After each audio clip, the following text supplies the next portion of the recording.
بسم اللہ الرحمن الرحیم۔ السلام علیکم۔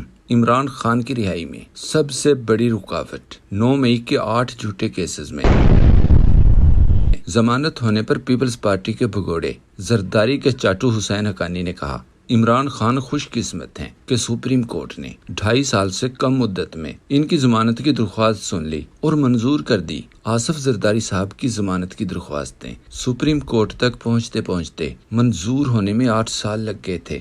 دلچسپ چیز دیکھیں، زرداری پر سب سے بڑا کیس بینظیر بھٹو کے بھائی مرتضی بھٹو کو قتل کرنے کا تھا۔ اس قتل کیس میں وہ تقریباً 8 سال تک جیل میں قید رہے۔ حسین حقانی نے یہ نہیں بتایا کہ ان 8 سالوں میں زرداری جیل کے نام پر ایک کوٹھی میں رہائش پذیر تھے، اور کہا جاتا ہے کہ اداکارہ نور بھی اسی کوٹھی میں زرداری کے ساتھ رہائش پذیر تھی۔ صرف چند 100 گز کے فاصلے پر آرام سے رہ رہے تھے، اور نور کے بعد مجھے پتا چلا کہ ایک اور ڈانسر کو بھی اگلے مہینے کے لیے بک کیا ہوا ہے۔ حقانی نے یہ بھی نہیں بتایا کہ ان 8 سالوں میں زرداری کے خلاف اہم ترین چشمدید گواہ کچھ ڈائریکٹ قتل کر دیے گئے تھے، اور کچھ کو ٹرک یا کسی گاڑی نے ٹکر مار کر پار کر دیا تھا۔ ان 8 سالوں میں اس کیس سے متعلقہ صرف ایک ہی بندہ زندہ بچا تھا، اور وہ تھا آصف زرداری۔ تمام گواہ ختم ہونے کے بعد جج نے زرداری کو باعزت بری کر دیا تھا۔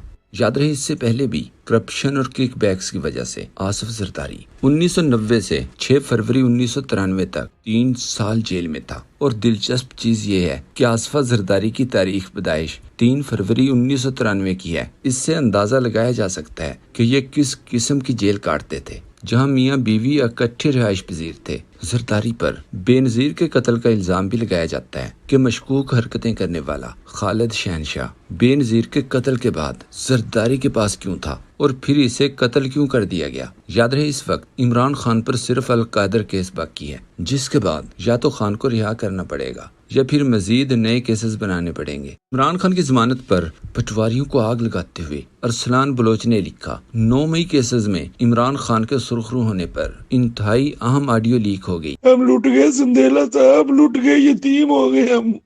صدیق جان نے کہا، عمران خان کی ضمانتیں اسٹیبلشمنٹ نے نہیں دلوائیں۔ اسٹیبلشمنٹ اگر ضمانتیں دلوانا چاہتی تو پہلے ہی دلوا چکی ہوتی۔ عدلیہ کا جتنا خوفناک تماشا بن چکا ہے، اب ان ضمانتوں کو لٹکانا ناممکن تھا۔ کہ آج یہ ثابت ہوا کہ عمران خان صاحب کو 8 کیسز میں 9 مئی کے جن 8 کیسز میں پچھلے 2 سال سے گرفتار رکھا گیا وہ غلط تھا۔ عمران خان بے گناہ ہے، ناحق قید ہے۔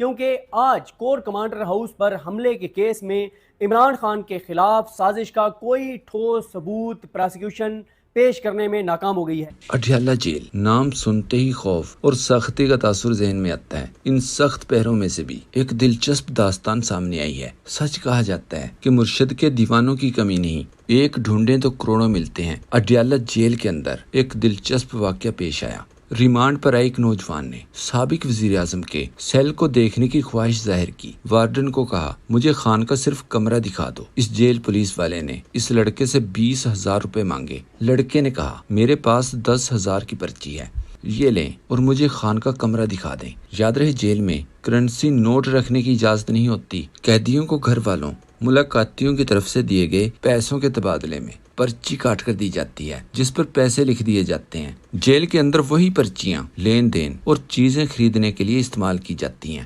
10,000 کی پرچی لینے کے بعد پولیس والے اس نوجوان کو ہسپتال میں دوائی کے بہانے اس سڑک تک لے کر گیا جہاں سے خان کا سیل نظر آ رہا تھا، اور اتفاق سے اس وقت عمران خان سیل سے باہر جائے نماز پر بیٹھے ہوئے تھے۔ اور اب صورتحال یہ ہے کہ اس لڑکے سے ملنے اور انٹرویوز لینے والوں کا ایک تانتا بندھا ہوا ہے۔ سہیل وڑائچ نے آرمی چیف کے مبینہ انٹرویو کرنے کے بعد کہا تھا کہ عمران خان سچے دل سے ان سے معافی مانگے تو انہیں معاف کر دیا جائے گا، لیکن DGISPR نے اس کی تردید کرتے ہوئے کہا، کسی صحافی کو انٹرویو نہیں دیا، کوئی بھی سیاسی بات نہیں کی، معافی والی بات بھی نہیں کی۔ سہیل وڑائچ نے غیر ذمہ داری کا ثبوت دیا۔ اس پر ایک سوشل میڈیا صارف نے کہا، ہو سکتا ہے سہیل وڑائچ نے یہ ساری باتیں ٹیبل کے نیچے چھپ کر سنی ہوں۔ میر محمد نے ٹویٹ کیا، تو پھر سہیل وڑائچ کو نئے قانون کے تحت جھوٹ بولنے پر کب گرفتار کیا جائے گا؟ کیونکہ دوسروں کو تو فوراً گرفتار کیا جاتا ہے، 2 نہیں 1 پاکستان چاہیے۔ فیاشا نے لکھا، میں نے کل اسی لیے سوال پوچھا تھا کہ سہیل وڑائچ برسل سے واپس پاکستان آیا ہے یا نہیں۔ وڑائچ اب نہیں آنا، اور جس کے کہنے پر اس نے یہ واردات ڈالی ہے وہ پاکستان سے باہر نہیں جانا۔ کچھ صحافیوں کے مطابق اصل میں وڑائچ کو جتنا لکھنے کا بولا گیا تھا، وڑائچ نمبر بنانے کے چکر میں زیادہ لکھ بیٹھا۔ عوامی رد عمل کے بعد وڑائچ کو اوقات یاد دلائی گئی، اور سب جانتے ہیں ٹیشو پیپر استعمال کے بعد کارآمد نہیں رہتا۔ عمران افضل راجہ نے لکھا، جو روٹی خور کے ساتھ ہوا یا ہونے والا ہے، اس میں ٹاؤٹس کے لیے نشانیاں ہیں کہ ان کی اوقات ٹیشو پیپر سے زیادہ نہیں۔ یاد رہے سہیل وڑائچ کے اس انٹرویو کو لے کر حکومت کی طرف سے بھی پچھلے 5 دن سے شدت کے ساتھ مطالبہ کیا جا رہا تھا کہ عمران خان معافی مانگ لیں، لیکن تجزیہ کاروں کا ماننا ہے کہ عمران خان کبھی بھی اس جرم کی معافی نہیں مانگیں گے جو اس نے کیا ہی نہیں۔ محمد عارف نے ایک کلپ شیئر کرتے ہوئے کہا، یقین جانیں یہ اتنی باریک بات میں نے آج تک کسی عالم سے بھی نہیں سنی جو عمران خان نے کہی کہ حضرت یوسف علیہ السلام کا ساتھیوں سے یہ کہنا کہ بادشاہ سے میرا ذکر کرنا اللہ کو ناپسند ہوا، اور یوسف علیہ السلام کی قید 6 سال بڑھ گئی تھی۔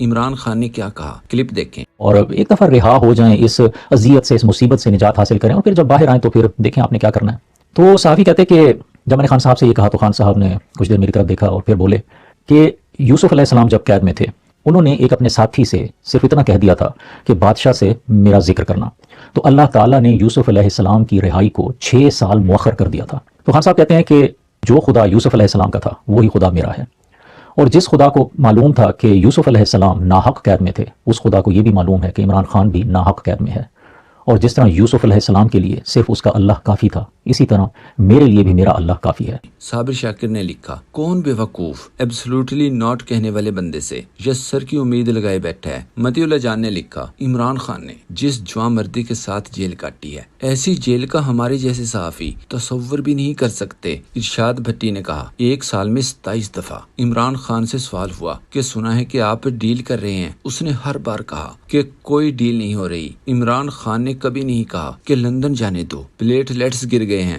علاج کروانے دو۔ عبد المجید مہر نے عمران خان سے معافی منگوانے کا طریقہ بتاتے ہوئے کہا، اپنا ایک بندہ بھیجیں، وہ جا کر پوچھے کہ خان صاحب آئی ایم سوری کا اردو ترجمہ سناؤ۔ جیسے ہی خان صاحب اردو مطلب بتائیں، وہ ریکارڈ کر کے میڈیا پر چلاؤ کہ دیکھیں خان صاحب نے 9 مئی کی معافی مانگ لی۔ عظمہ بخاری کے جاپان میں دھارے گئے اس نئے روپ پر عمران افضل راجہ نے لکھا، جب کوئی جاپانی نہیں آیا تو ہم نے ٹیموں سے اپنی منگوا لی۔ علیشہ نے کہا، پاکستان میں شلوار قمیض اور دوپٹہ اور بیرون ملک گوری میں۔ طاہر ملک نے ٹویٹ کیا، جاپان واقعی بہت ترقی کر گیا ہے، جاپان میں سامان اٹھانے والیاں بھی ایسی ڈریسنگ کرتی ہیں۔ فیاض شاہ نے ٹویٹ کیا، پورے جاپان میں بیگ اٹھا کر پیچھے پیچھے چلنے پر مالکہ نے خوش ہو کر نکرانی کو گلے لگایا اور شاباشی دی۔ نون لیگی مریم کے صحافی پرویز سندیلا نے ان تصاویر پر لکھا، ایک پر شہباز شریف، نواز شریف نے ہاتھ رکھا اور دوسرے پر عمران کا بھوت سوار۔ ایک نے ورلڈ ریکارڈ بنائے اور دوسرے نے کیا؟ فلک جاوید نے جواب دیا، مریم کے سر پر ہاتھ رکھنا بھول گئے تھے میاں صاحب، ویسے ایک ورلڈ ریکارڈ تو مریم نے بھی بنایا تھا۔ فضل الرحمان نے کافی دن بعد پھر کہا، موجودہ حکومت عوام کی نمائندہ نہیں ہے۔ اس پر محمد عارف نے لکھا، شاعر یہاں پر خرچہ ختم ہونے کا اظہار کر رہا ہے۔